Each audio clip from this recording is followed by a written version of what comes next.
Welcome. Today we're reading the chapter The Willow-Wren and the Bear, of the novel Grimm's Fairy Tales. Now, sit tight and let's get into it.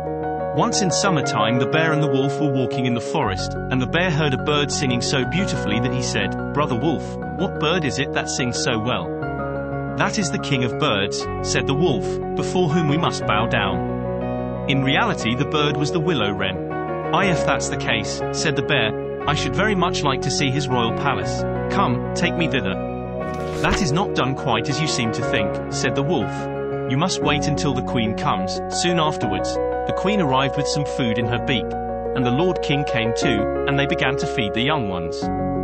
The bear would have liked to go at once, but the wolf held him back by the sleeve, and said, "No, you must wait until the Lord and Lady Queen have gone away again." So they took stock of the hole where the nest lay, and trotted away. The bear, however, could not rest until he had seen the royal palace, and when a short time had passed, went to it again. The king and queen had just flown out, so he peeped in and saw 5 or 6 young ones lying there. "Is that the royal palace?" cried the bear. "It is a wretched palace, and you are not king's children. You are disreputable children." When the young wrens heard that, they were frightfully angry, and screamed, "No, that we are not. Our parents are honest people. Bear, you will have to pay for that." The bear and the wolf grew uneasy, and turned back and went into their holes. The young willow wrens, however, continued to cry and scream, and when their parents again brought food they said, "We will not so much as touch one fly's leg, no, not if we were dying of hunger, until you have settled whether we are respectable children or not. The bear has been here and has insulted us." Then the old king said, "Be easy, he shall be punished," and he at once flew with the queen to the bear's cave, and called in, "Old growler, why have you insulted my children? You shall suffer for it, we will punish you by a bloody war." Thus war was announced to the bear, and all 4-footed animals were summoned to take part in it: oxen, asses, cows, deer, and every other animal the earth contained. And the willow-wren summoned everything which flew in the air, not only birds, large and small, but midges, and hornets, bees and flies had to come. When the time came for the war to begin, the willow-wren sent out spies to discover who was the enemy's commander-in-chief. The gnat, who was the most crafty, flew into the forest where the enemy was assembled, and hid herself beneath the leaf of the tree where the password was to be announced.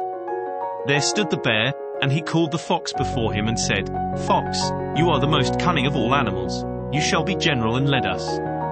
"Good," said the fox, "but what signal shall we agree upon?" No one knew that, so the fox said, "I have a fine long bushy tail, which almost looks like a plume of red feathers. When I lift my tail up quite high, all is going well, and you must charge, but if I let it hang down, run away as fast as you can." When the gnat had heard that, she flew away again, and revealed everything, down to the minutest detail, to the willow-wren. When day broke, and the battle was to begin, all the 4-footed animals came running up with such a noise that the earth trembled.